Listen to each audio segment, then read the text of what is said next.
Love. It's a word we hear everywhere. In movies, in songs, in books.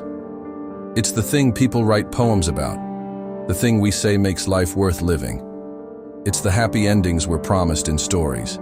The feeling we're told to chase. But what is love now? What does it mean today? It feels different, doesn't it?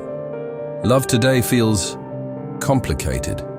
It feels like a puzzle we're trying to solve without all the pieces. People leave you on read, not because they're too busy, but because they can. We hesitate to show we care because somewhere along the way, we learned that caring too much makes you weak.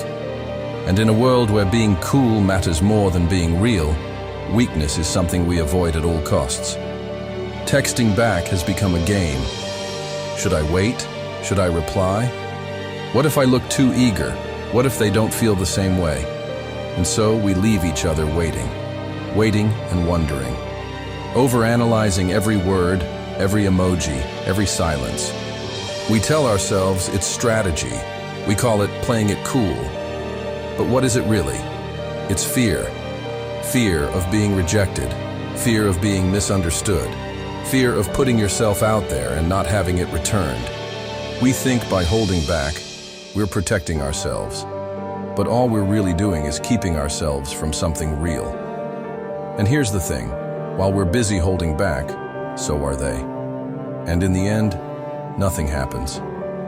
No one says how they feel. No one takes the leap, and all that's left is silence, regret, and the question, what if? We live in a world where connecting has never been easier. A text, a call, a voice note, a video chat. It's all just a click away, and yet, somehow, we've never felt more disconnected. Love now lives in notifications, likes, comments, emojis, a heart on a post, a fire emoji on a story, a lol in a text. But do those things really mean anything? A like isn't love. A reply isn't effort. A half-hearted, how are you, isn't connection. Somewhere along the way, love became about effort, or the lack of it. People say, if they wanted to, they would. And maybe that's true, because no one is ever too busy for what matters. But isn't it also true that sometimes people don't know how? That they're scared? That they've been hurt before and don't know if they're ready to try again? Love isn't just a feeling.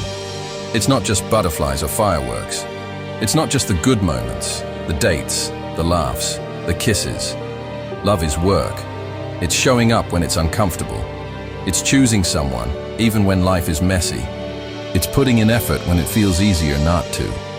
Love is remembering their favorite song, even when they didn't think you were paying attention. It's the way you listen when they're speaking, even if what they're saying isn't easy to hear. It's the way you stay, even when staying takes courage. But maybe love isn't gone. Maybe we've just forgotten what it looks like. Love isn't always loud. It's not always obvious. Sometimes it's quiet. It's in the little things. It's in the way someone texts you to make sure you got home safe. It's in the way they laugh at your worst jokes. It's in the way they remember something you said in passing weeks ago. Love is still here. It's in the pauses. It's in the moments we slow down and let ourselves care. It's in the times we choose to reach out when it feels easier to stay silent. It's in the texts you send first, even when your pride tells you not to. It's in the calls you answer, even when you're tired. It's in the times you make space for someone in your life, even when it feels like there's no room. Love isn't perfect. It's messy, it's vulnerable, it's scary, but that's what makes it real. The truth is, love has always been simple. We're the ones who complicate it. We overthink, we hold back, we let fear dictate our actions. We convince ourselves that love should come without effort, without risk. But real love takes both. Maybe it's time we stop pretending, stop playing games, stop waiting for the perfect moment, the perfect person, the perfect feeling. Maybe it's time we stop using busy as an excuse and start showing up, start being honest, start saying how we feel, even when it's scary. Because at the end of the day, love is just that, a choice to care, a choice to try, a choice to let yourself feel, even when it's hard, a choice to stay, even when it would be easier to leave. And the world? The world could use more of that. It could use more people who choose love every single day.